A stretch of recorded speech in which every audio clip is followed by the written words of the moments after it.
happen today. So first of all, thank you for coming. I'd like to welcome you to the Women in Business Forum, Money, Management, Marketing, and Me. I'm Dr. Sharon Kleinfeld. I'm Assistant Dean of the Monfort College of Business and Professor of Management. This promises to be a very interesting day. We have a great lineup of nationally prominent and accomplished businesswomen. I've had a chance to meet and talk to them, and I'm even more excited since I met them than I was before, and I was pretty excited before, so I think we're going to have a great day. This forum gives us a unique educational opportunity, not only to learn from the presenters, but also to learn from each other. Our audience today is comprised of a mix of business people and students, and we hope that during the networking breaks, business people and students will have an opportunity to meet with each other, develop contacts, network, and share their own insights and perspectives. But before we get started, it is my distinct honor to introduce Kay Norton, President of the University of Northern Colorado. Please join me in welcoming her this morning.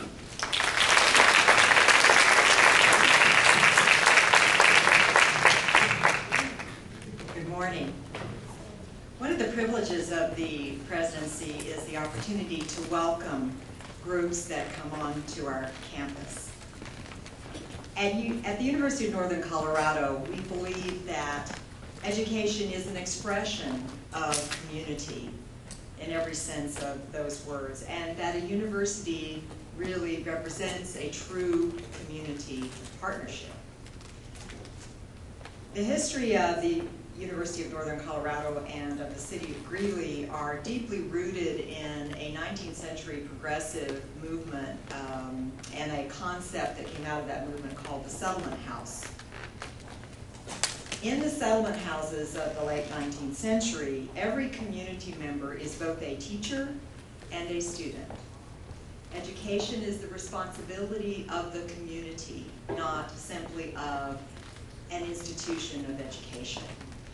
When the normal school for the preparation of teachers was founded here in Greeley in response to a petition of the community members, it was an expression of that commitment to education in the very broadest sense, and the fact that it is an ongoing partnership in which the members of the community work together rather than are ministered unto.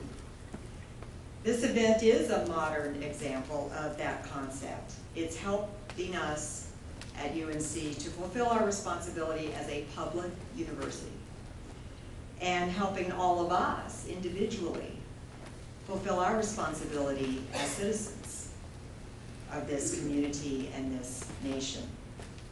What happens today really will exemplify what it means to be a university, to serve as a community anchor, a marketplace of ideas, a contributor to economic development, a place that enriches the life of the entire community. I'm particularly pleased to see that we're going to have so many students involved today in our discussions. The root word of the word education comes from the Latin, which means to lead out. It's about bringing out the potential in every individual and in each of us. And the education that comes with the presence of a university is about much more than what happens in the classroom, although that, of course, remains central. It's about much more than a cookbook sort of approach to, well, this is what you do. If you want to develop your career, this is what you do. You follow this checklist, you do these specific things. It is not just a list of objective skills or even experiences. It's about leading out that potential within every individual, about our learning to observe, to connect, to compare, and contrast, as we always said in my English courses.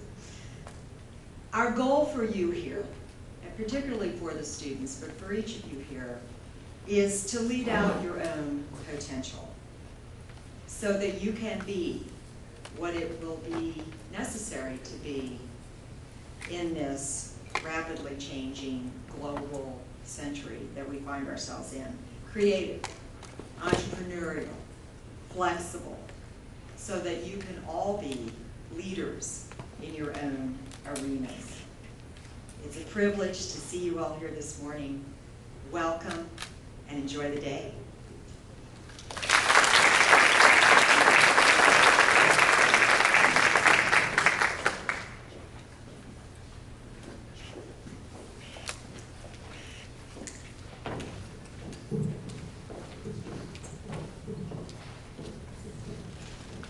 Thank you, President Norton, for sharing your thoughts and the welcoming remarks. And thank you for setting the tone for today. It's what this forum is all about, so thank you very much. I'd also like to express my personal appreciation for President Norton's insight and perspective, which she has given us throughout the training process of the forum, so thank you so much for that. I'd also like to thank Dean Don Goodmanson, Dean of the Monfort College of Business, for his support and encouragement since the inception of the concept of this forum. I also want to express my appreciation to the Monfort Executive Professor Program, its Director Lynn Karowski, its Administrative Assistant Carol Peterson, who have helped plan and execute each facet of today's program. No small undertaking, as I'm sure you understand. I'd like to thank the other members of the Planning Committee, Charmaine Cullen, Jean Schroeder-Morel, Nikki Ellsbury, Holly B. Weaver, Dee Dahlgren, and our Students in Free Enterprise members, Holly Langsdorf and C.R. Cummins. You'll notice the banner up here for SIFE, that is Students in Free Enterprise. And our SIFE students are probably the ones that checked you in. They are around the room. They will be helping us throughout the day. So if you have any questions, just contact a SIFE member. When we developed this forum, we wanted to ensure that our students had the opportunity to participate and learn not only from the speakers, but also from the business professionals that are attending. So the students will be joining the audience as their class schedule allows. So there will be some fluctuation of their attendance throughout the day. Also, at the end of each presentation, there will be time for questions, and we will have a microphone for audience members to use. For the panel this afternoon, we have no cards. You'll see them on your table, and we'd like for you to write down your questions and submit them. The SIFE students will pick up your cards, or you can deposit them at the registration table. However, I want to clarify, we're only using the cards for the panel, not the individual speakers. So we'll have time to have a Q&A for them. One other housekeeping note, the speakers' slides and videos will be available on the website that's listed in your program under the agenda. So you don't have to be concerned about taking notes on everything that's on every slide. I am pleased to share the lectern today with Dr. Charmaine Cullen, who along with myself and Lynn Karowski, first conceived of today's forum over a year ago. Dr. Cullen is a professor of Computer Information Systems at the Monfort College of Business. Charmaine?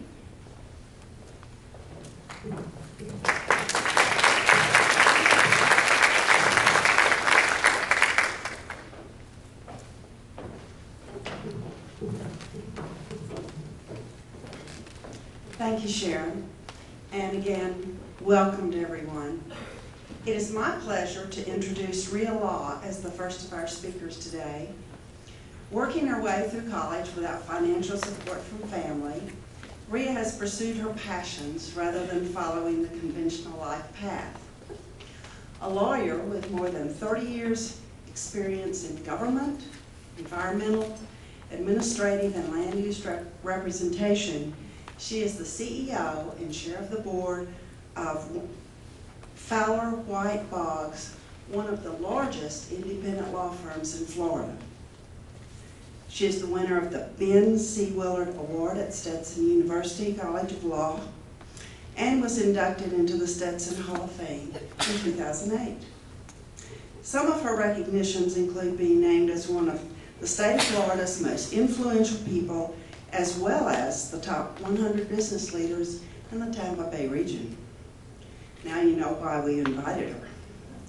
Most recently, she was tapped by Best Lawyers as the 2010 Tampa Lawyer of the Year for Land Use and Zoning. Rhea also finds time to give back to her community. Her passion especially is higher education. She currently serves as the chair of the Board of Trustees for the University of South Florida. In that capacity, she has provided leadership to oversee expansions of sponsored research and academic program offerings. A strategic thinker and a passionate leader, Rhea has made significant contributions to the university's growth over the years. She has provided leadership, serving as board and committee chairmanships for the Monfort Cancer Center and Research Institute, and most recently was chair of the host committee for the Super Bowl 2009. Rhea serves on the Florida Council of 100 to provide advice on Florida issues. She serves as the chair of the Growth Leadership Task Force, working on such issues as water policy and proposed EPA water quality requirements.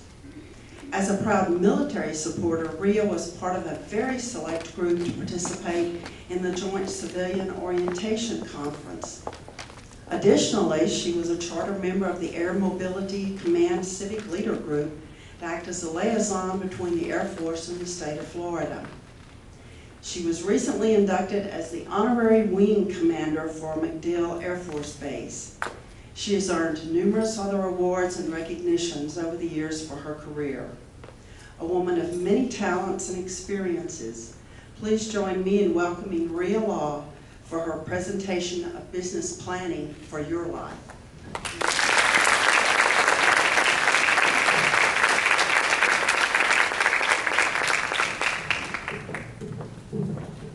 Good morning. With that introduction, I guess you expected me just to go flying around the room about now, right? I will tell you that I have been blessed to be involved in so many things in our community, so many things that really add to the fabric of our community, so many things that add to economic development and the ability for our people to be successful, whether it be in business, whether it be personally. There's just so many opportunities out there, and for that reason, when Holly called me and asked me if I would come out here for this seminar, I said, of course I would. One, it's a great opportunity to come out to this beautiful country and see what's going on. Two, it's a great opportunity to come out and see Holly again, because I miss seeing her. She used to live in Florida with us. And three, it's a great opportunity to meet with each of you. And I look forward to students coming in and out. Students are my passion. They are our future. And so I want to congratulate you and SITE for what you've done. I can tell you that we have a SITE group at the University of South Florida. We are very proud of what they do, what you do. You're winners. Congratulations. Let's give them a round of applause.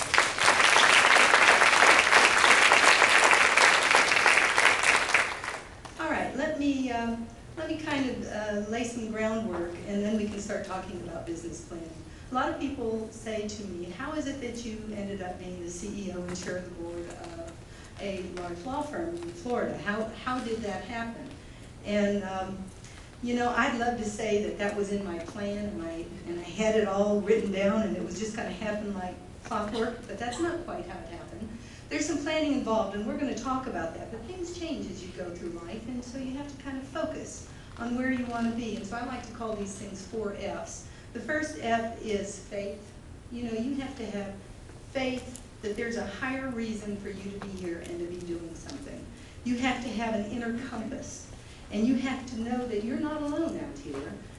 You're here for a reason, and you're supposed to be working on this. The second F is focus, and that is, what are you about? What makes you happy? What fulfills you?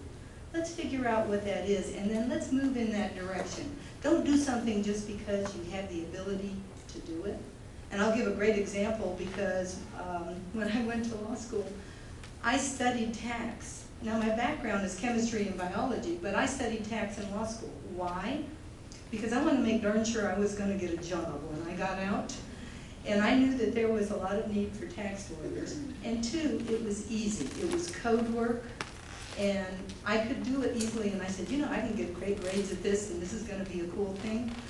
Well, what was the problem with that for me? It didn't make me happy. I mean, it didn't spark my enthusiasm. I didn't wake up every morning and say, wow, I'm going to solve a tax problem. Now, some people do. And I'm forever thankful for them, because I don't even do my own taxes. So we need people that will do that, but you need to follow what makes you happy, what fulfills you, what really excites you in the morning, because we work hard. I tell my lawyers that every day. We work hard, we're here long hours, we spend more time with each other than you do with your family. So you better like it. Matter of fact, you better love it. You better love it every morning. You better jump up and say, I'm going to solve a problem for a client today, so let's go do that. Okay, so that is the focus part. Now, come to family. Family and friends, those are the other two F's. You know, your family wants you to succeed. They may not always agree with you. And you will hear in a moment that my family didn't agree with me. But that was okay, because at its basis, they loved me, they wanted me to succeed. And the same is true with your friends. If you let your friends know what it is that you're trying to accomplish, they will want to help you. And you want to use them. They're part of your resources. You need to reach out to them. So those 4 F's, that's how I got to where I am today. Let me give you a little more background. I wanted to go to college. You heard my family said, oh, no, women don't go to college. Does that sound really old-fashioned? I mean, it sounds like the 18th century. But the truth is, they didn't think, they thought that college was too hard and I shouldn't have to do that. Well, being the problem solver that I am, I found out, I was working for the telephone company at the time as a secretary in the secretarial pool. I found out that you could go to college, you could go to USF and work for them, and they would give you 6 hours of schooling free. Do you know how long it takes you to get through at 6 hours a clip? A really long time. And as a matter of fact, I ended up working for them for 10 years. No, it didn't take actually 10 years, but I ended up taking classes all over the university. Chemistry, biology. I thought I was going to med school. That's another story for another day. But then I ended up going over to speech pathology. Wonderful. No jobs. Undaunted. I went to business administration, got a degree there, and took some business law courses. And I said, wow, now here's something I really like. While I was at the university, I was handling all the grants and contracts for the university. And so I was arguing with lawyers every day. They weren't so smart. I could do that. In fact, I found out that that was something I had a passion for, something I was interested in. And suddenly I said, I can go to law school. Now guess what? I go home and I say, hey, Mom and Dad, guess what? I'm going to quit my job at the University of South Florida and I'm going to go to law school. Guess what they said? This is a quote. It is burned in my memory banks. You've lost your mind. And the smart aleck that I tend to be from time to time, I said, well, yeah, probably, but I'm going to do it anyway. And he says, I know, you're so stubborn. I like to think of myself as being tenacious. He uses the word stubborn. You know, it's kind of the same thing. I thought, this is a great opportunity. I turned in my retirement at the University of South Florida, funded law school, and got through the process. You already heard that I studied tax instead of where I ultimately ended up. Oh, you don't know where I ended up. Well, I'll tell you that in a moment. Anyway, while I was doing this, I met my husband-to-be, actually. And we started talking about getting married. Actually, we talked for 7 years. This took a while. But we were negotiating more than anything else. And he was talking about his career would cause him to go to Dallas. And I said, I don't really want to go to Dallas. I was born and raised in Florida. I've been here all my life. My family's here. I don't really want to go to Dallas. And he said, well, if we don't follow my career, my upward trajectory is capped. So we either do that or we follow your career. Now think about this. I just got out of law school. I was still an associate. I didn't even know how to spell law yet. That was my name, but I mean, I didn't know that I was going to be successful. But yet we talked about it and we decided amongst ourselves that we would follow my career. A great indication of love and support from a husband, don't you think? He's not here today, but he deserves kudos because he's a very unusual man and he had faith. And he's one of the reasons I stand before you today, because I have the support of my family. Well, all of that's going on. I move into a small firm. We then merge with Fowler White. Fowler White was a very large firm at the time. They had 50 lawyers. We're obviously much larger than that now, but at the time, 50 lawyers was a big law firm. And guess what? They had one woman, that would be me. And they had had a woman in the past, but she didn't last very long because they didn't like her. And so all of a sudden, I appear as the only woman, and I said, boy, you know, I better make sure I get this right, or this may not work. I am proud to say that I said to them, you know, I want you to forget about the fact that I'm a woman. I want you to look at me as a lawyer, because that's what I am. I want you to look at me as someone who wants to serve our clients and do the very best job. I want you to give me opportunities for leadership. I want you to help me get through this process. And I'll tell you what, the reason that happened for me is that in the small firm, there was a man who served as my mentor. And we're going to talk about mentors in a moment, but he showed me the ropes. And when we moved to Fowler White, he was the one saying, give Rhea a chance. Let her show you what she can do. I mean, after all, I come to them with a very different amount of experience than most lawyers. I mean, I had an environmental background. I had a speech pathology background. I wasn't your typical lawyer with history and political science. I had a business background. Almost no lawyers have business backgrounds. And so, you know, I kept saying, let me do things for you. Let me help you. Let me show you that I can handle the books for the firm. I can handle the practice group management. They let me do that. I was able to show that I had some leadership skills, and that allowed me to move forward. I moved through a lot of leadership positions. And I'm real proud to say that today, because of that, we have a higher percentage of women in our firm than the national average. We have a higher percentage of women in management than anywhere in the country. And, oh, by the way, this is just a bit unusual. To be the managing partner of a large firm, across the country, there are only 5% women. And so that tells you that we have a lot of work to do. But as you show that you are supportive of women, that allows your firm to grow, and that's why we have grown over these years. They see women in areas of management, they see women in areas of leadership, and they say, this is a place that I want to be and grow. And that's why our firm has grown tremendously, and we have a great combination of women and men who want to come there to do the very best that they can. Let's look at other areas. You know, there's great opportunity for women right now. Women are 48% of our law schools right now. And so I think you're going to see those percentages go up even more. There's absolutely no excuse when you look at the training that women receive. Look at this university. Look at this College of Business. Look at the fact that you have all these women here today. Great opportunities for growth. Do you know that women-owned businesses in the United States, they have 10.1 million firms that are owned by women. They employ more than 13 million people. They generate about $2 trillion. And they own about 40% of the privately owned firms. Now think about that. Women are a significant power in our economic development. And if you take that one step further and you look at women of color currently own about 1.9 million firms, representing and employing 1.2 million people, $165 billion. And here's an interesting fact. Those firms have been the fastest growing since 2002 of all the privately held firms. So there's great opportunity out there.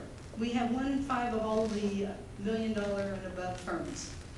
So women have power, and you know what? We know women have power because when the advertisers pick it up, we know it's true.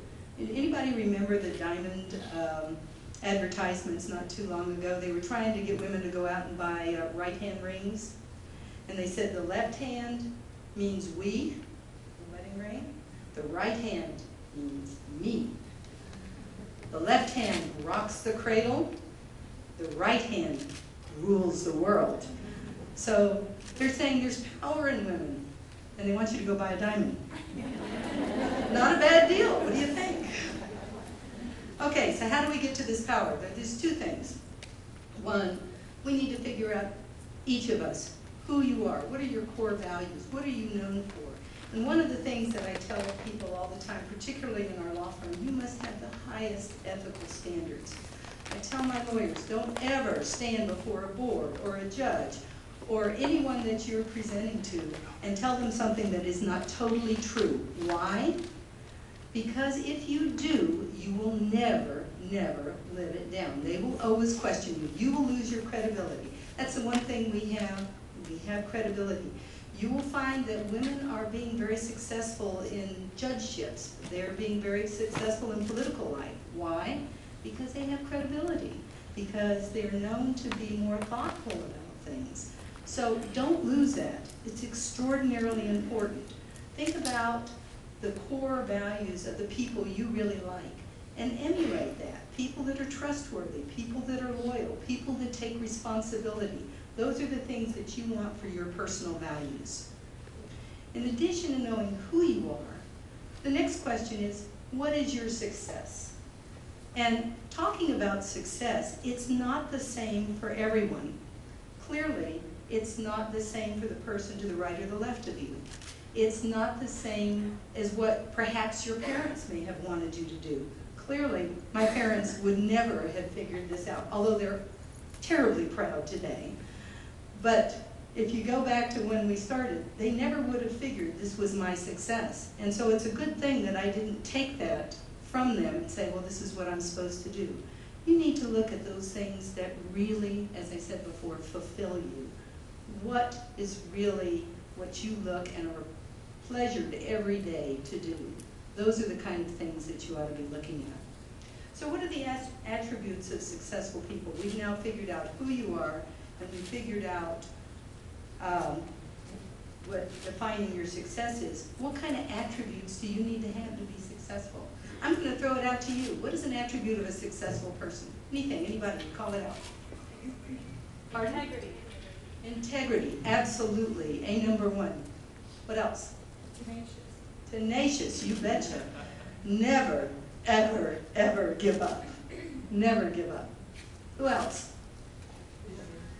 Visionary, absolutely. Visionary is a good one because that leads into leadership and where are you going, and can you communicate that to other people, and can you inspire them and motivate them to move forward? What else? Flexibility, you bet, things change.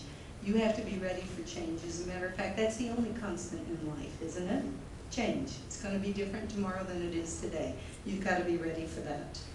I have an interesting thing here in talking about successful traits.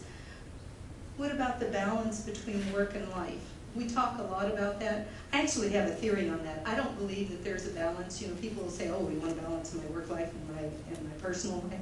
There is no such thing. What there is, though, is alignment. And I'll talk about that when we get to the business planning side. But if you and your family all agree, like in my case, we agreed that we were going to follow my career. We agreed that we were going to spend more time focused on that than maybe we were doing for our personal life. But it was fulfilling what we agreed that we wanted to accomplish. So I think that alignment is what you're looking for. And interestingly enough, when you ask women and men whether a work-life balance is important, 67% of the women will tell you it's terribly important to them. But surprisingly, 50% of the men will tell you it's important. And I see it more and more every day with my lawyers. When a baby is born, when things happen within the family, I am seeing more and more men become involved with their families. And I haven't seen that before, but it is happening now. And I think that's a trend that we're going to see move forward.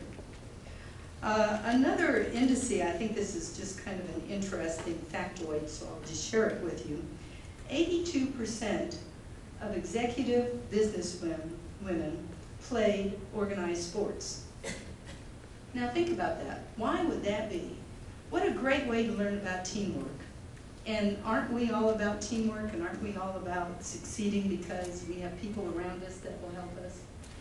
And that's where you can feel exhilaration. That's where you can exhibit leadership. There's a lot of things there. So as you're thinking for your children and grandchildren, you know, organized sports is a good thing. It's a good training ground.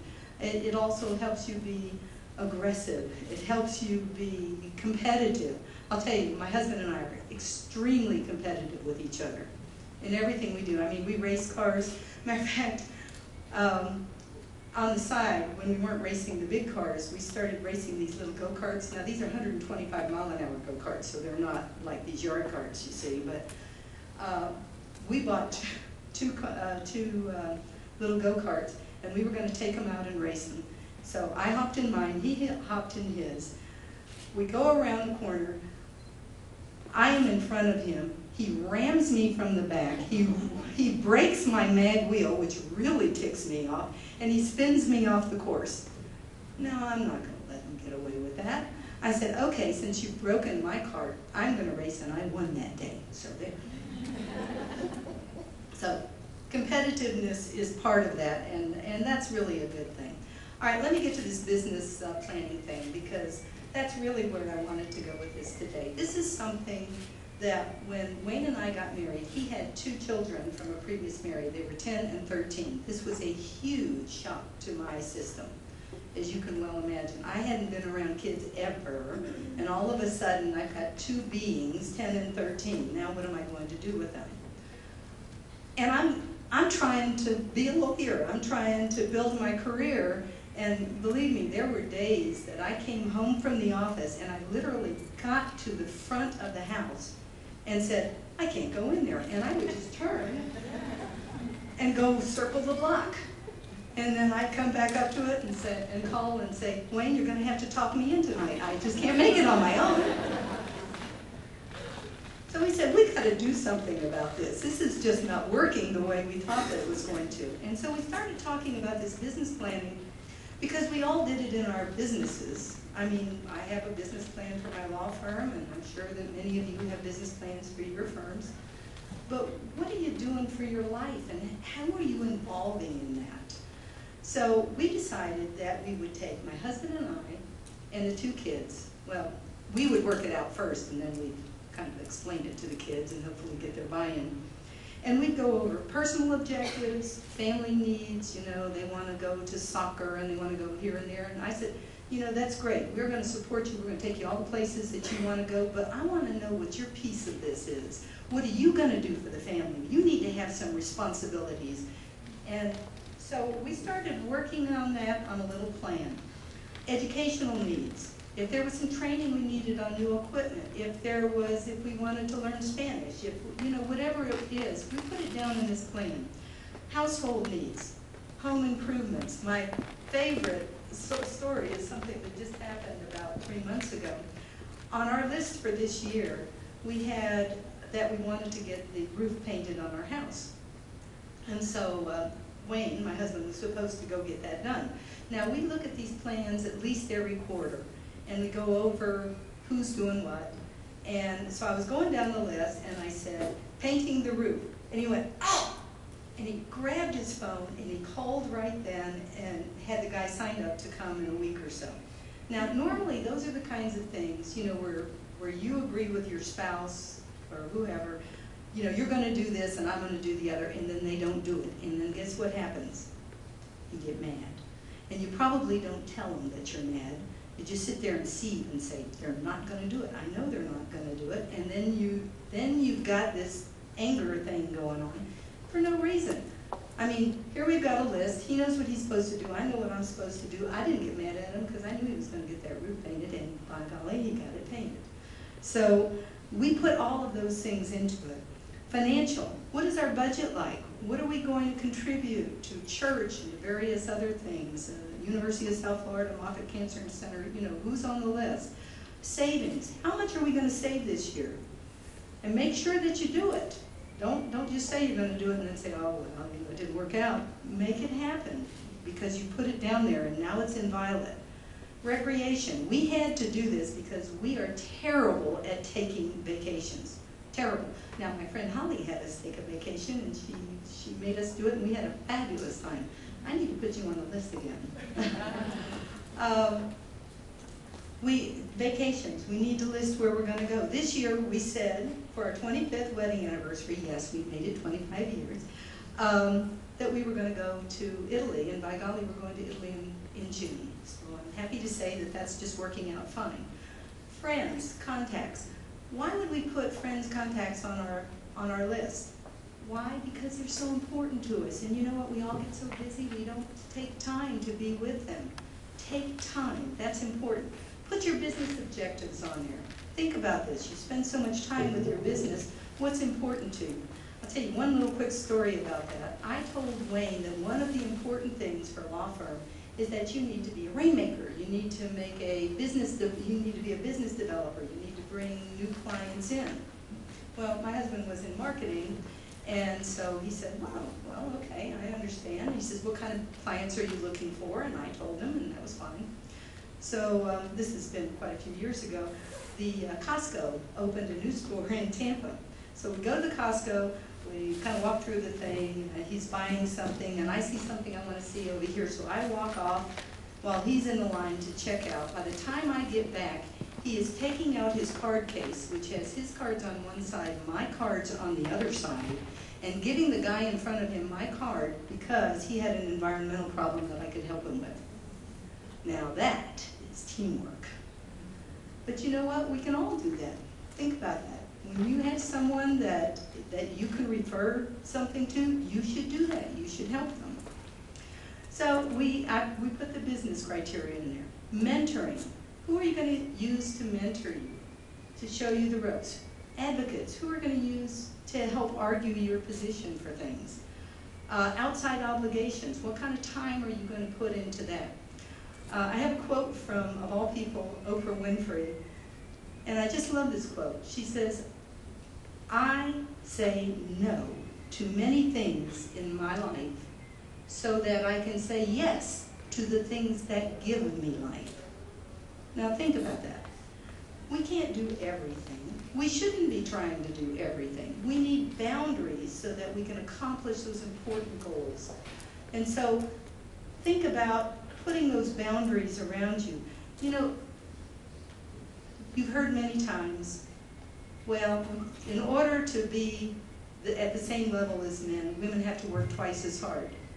Haven't you heard that, everybody? And then they say, fortunately, it's easy. Well, but you know what? That's not true. You don't have to work twice as hard. You don't have to show yourself so much more busy than anybody else. What you need to do is work smarter, not harder. Okay, a couple of other things for your business plan. Help other people out. Find out how you can be of assistance. Be a mentor to somebody else. It doesn't have to be a formal circumstance, but just be helpful to other women. Help other women be a rainmaker. Refer things to them, even if they may not be the person ultimately that will do the work. If you were to refer something to a woman, that helps her in her business. So think about that. Think about how you can be beneficial to them. Because as other women do better, you will do better. All right, now we get to implementing the plan. We've got a plan, right? We know who we are. We know what our success is. We got a plan. And by the way, there's a 1-year plan, there's a 5-year plan, and there's what we call the over-the-horizon plan. When you're at the end of your life and you're looking back, what is it that you want to be known for? What is it that you want to have accomplished? The 1-year plan is really specific, and so that's the one that we take the most time with. Make sure these things are in writing. Don't just say them because you will forget them. I actually keep a little shorthand of my plan on my iPhone. And so if I'm sitting someplace, I might just take a look at it and just make sure that I'm doing all the things that I said I was going to do. And make sure that you go over with your family and friends when it comes to friends helping you with various things. Make sure you go over it with them quarterly, just so that you know where everything is. All right, let's get to the implementation. Good time management, number 1, way important. If you don't manage your time efficiently, you will never accomplish these goals you have set for yourself. So think about how you do that. 1, know exactly what needs to be done. When you set a goal, make sure you know exactly what you have to do. And then break it down into little pieces. This is a silly thing, but I did it as a little kid. One of my chores at home was to do the ironing. I hated the ironing. I am so happy I don't have to iron anymore. I don't even own an iron. I don't like irons. I mean, I look at them and I go, ugh. And my mother would get this big basket of ironing and she says, okay, this is your ironing for this week. And I'd say, I'll never get it done. And so I started playing a little game with myself. I wouldn't take the basket out. I would go to the basket in the laundry room and take out 3 pieces. And then I'd go to the ironing board and I'd iron the 3 pieces and I'd be very proud of myself for having done that. And then I'd go back and I'd get another 3 pieces and we'd do this and somehow I got through it. You know, the saying is inch by inch is a cinch, mile by mile is a trial. Well, that big basket was a big trial for me, but that's true in anything you do. Break it down into the little pieces and then figure out how you can get it done. Be prepared. Let's talk about if you wanted to do your taxes.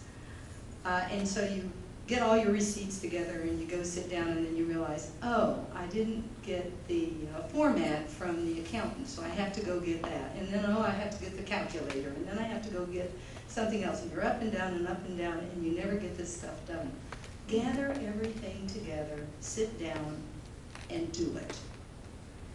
And when do you do it? You do it when your energy is at the highest. For the tough jobs, map out your energy levels. For me, first thing in the morning is the most important time for me.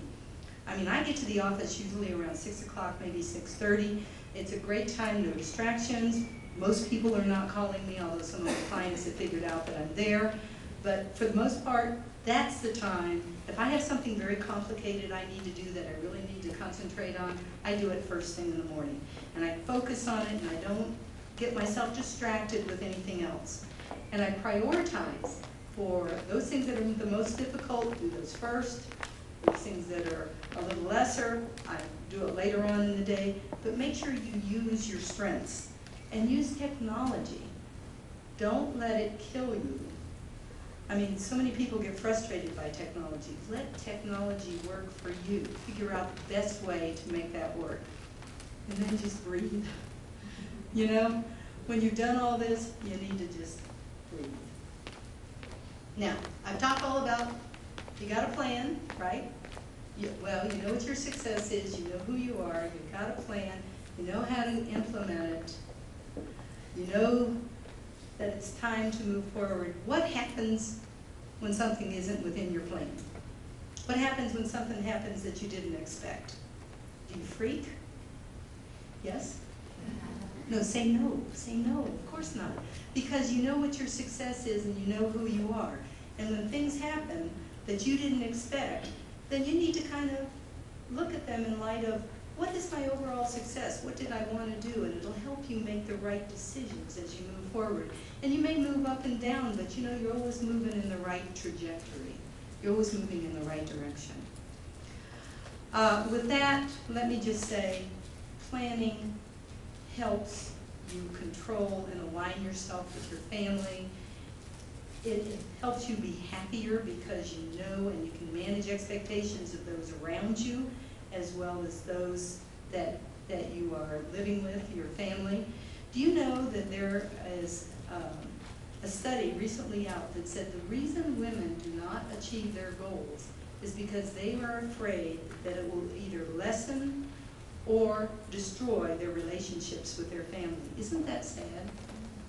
And isn't it true that if you have an agreement with them on what you will do together and collectively, you don't have to worry about that anymore? You'll be happier. You'll get more done. And frankly, this will help you be more fulfilled and get you to the point where you will achieve your success. So with that, I would open it to questions.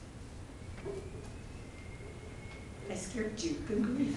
Either that or you're working on your plan. Are you working on your plan? How many of you people are actually going to do something like that?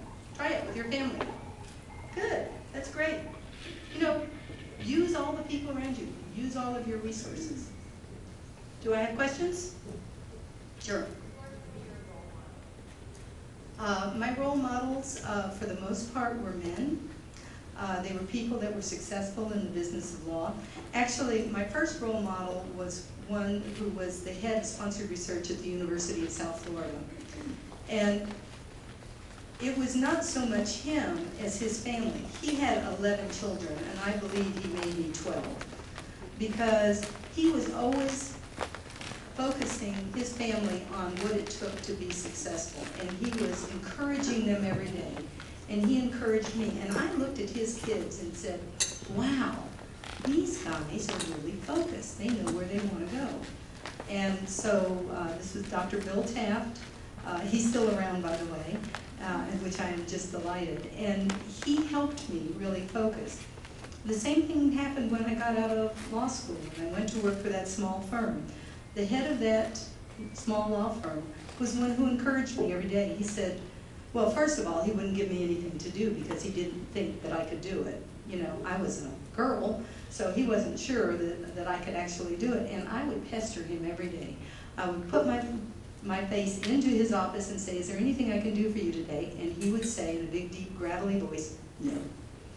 And I'd say, okay, I'll be back. And so the next day I'd show up, hi, is there anything I can do for you today? And he'd say, no.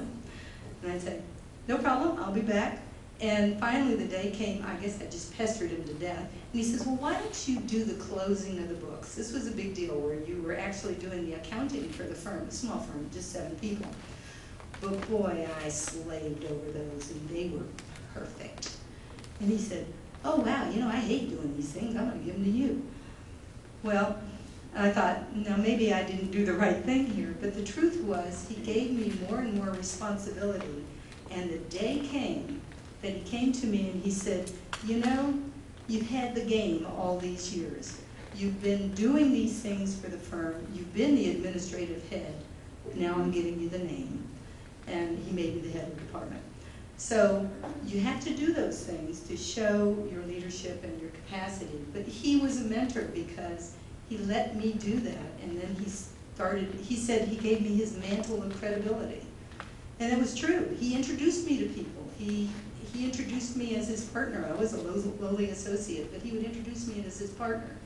And people would ascribe to me some capacity and capability, which helped me be successful. Any other? Sure. What do you do to refresh and renew yourself? I do anything that's fast. I have, well, you gotta be careful how you say this. I have raced motorcycles. I've raced cars with my husband. When I met him, I had an 80-mile-an-hour boat and he was racing cars. We were made for each other. And I'll tell you what, when you do that, you have to concentrate totally on your racing. So you can't think about what's happening at the office. You can't think about what's happening with a, you know, with a particular case that you might have.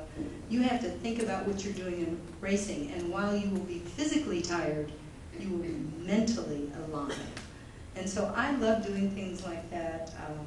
We do a lot of flying. I had the real joy of flying an F-16. I've done a lot of things with the military.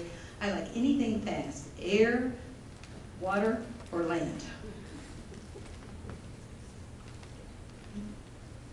I was wondering if you could say something about managing breakdowns, the area of planning and time management. You know, there's lots of good intention, but it seems like things always go off track and then people would discourage things. So I wonder how you maintain over time and manage these breakdowns. Well, a great example is a law firm. You got a bunch of lawyers that are all very individualistic, and I always say it's like trying to keep the kittens in the box because they're always leaping out and wanting to go someplace else. And this is one thing, frankly, that women are very, very good at, and that's consensus building. That's, you'll see a lot of men, particularly in law firms, that they want to send down the edict, you will do this, that, or the other, and you know, people either like it or they don't. Typically they don't like it. So one of the things that we do is build consensus. So there's training, there's a need to motivate people to see why they need to be moving forward in one direction or another, whichever way you're going. You have to be persuasive, and sometimes you have to be really, really patient. Training is important. Input is important. It's got to be their idea, not your idea. You may have started it from the top, but it's a grassroots effort if you're going to have significant change. So when things break down, and it will, I mean, it will always break down, but when it does, just keep in mind, let me gather together my core leadership, my people who are more focused on getting this done, and let's talk about how we can go out and get other people to join us in getting this particular thing done. Yes? Rhea, good morning. You referenced working smarter, not harder, which we hear a lot of, and what's your expert advice on how we accomplish that? First of all, think about delegation. You do not have to do every single thing. There are other people that can do many things, probably more things than you imagine. And a great example of that is about 7 weeks ago now, I had a terrible bout with pneumonia of all things. And frankly, that was my fault. I started self-medicating instead of going to the doctor in the first place, and I got worse before I realized that I was really sick. Well, obviously, I wasn't in the office for a couple of weeks, which was really traumatic for me. This has never happened in my whole entire life.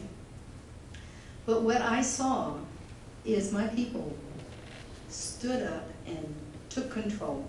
I mean, they did what was necessary. They made me so proud because we didn't miss a beat. Everything got done. Clients were terribly happy.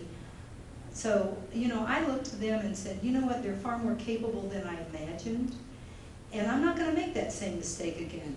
They are certainly capable of doing what's necessary to accomplish my goals, and I'm going to make sure that I delegate more in the future so that I can go off and do more client development and the other things that I can do for them. So use yourself at the highest level that you're capable of doing, and let other people do other things. Another thing is technology. Use technology to help you, not to hurt you. There are many, many things where technology is helpful. And to us, you know, we now have so many things in the way of our word processing, our computing capacity, the research capabilities. We didn't have that 20 years ago. But it's true today, and it makes what we do much faster and much more efficient. So you just need to look for those things. So let other people do it. You don't have to kill yourself. What you have to do is make sure that you achieve those goals that you've been talking about. Any other questions? Yes, ma'am.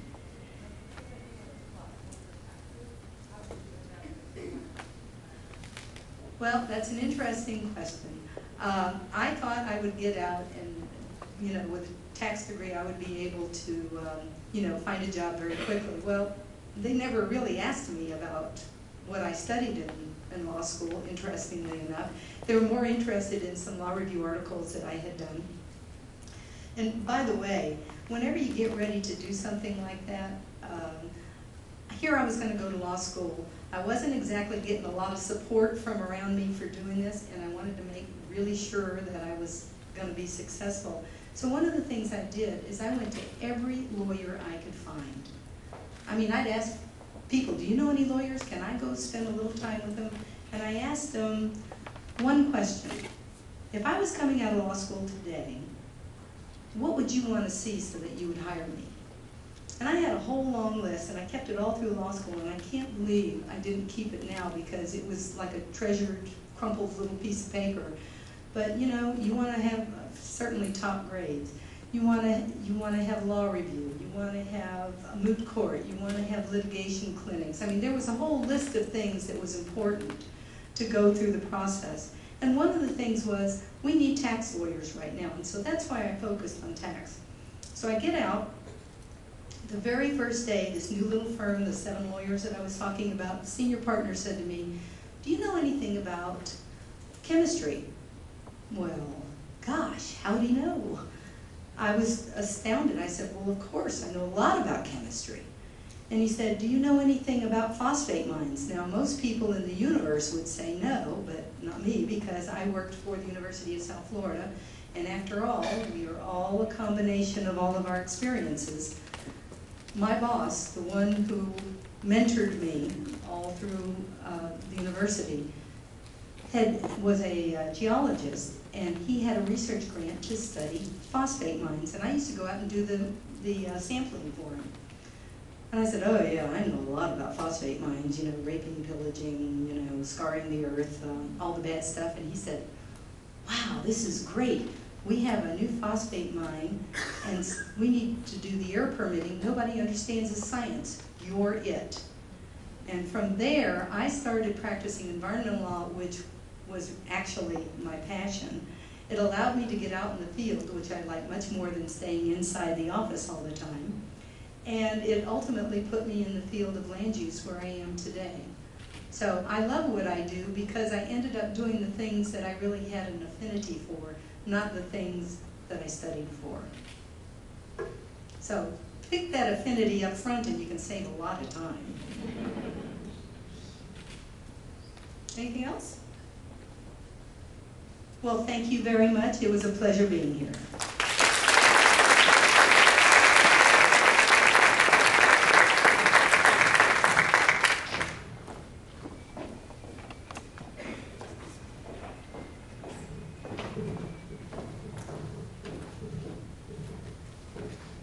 Rhea, thank you so much for an inspiring and informative presentation. I'm sure all of us took several notes, especially about the 4 F's, and perhaps most of us will be able to go back and apply some of the business planning for our life. It's never too late. I think that's also one of your messages, wasn't it? It's never too late to start again.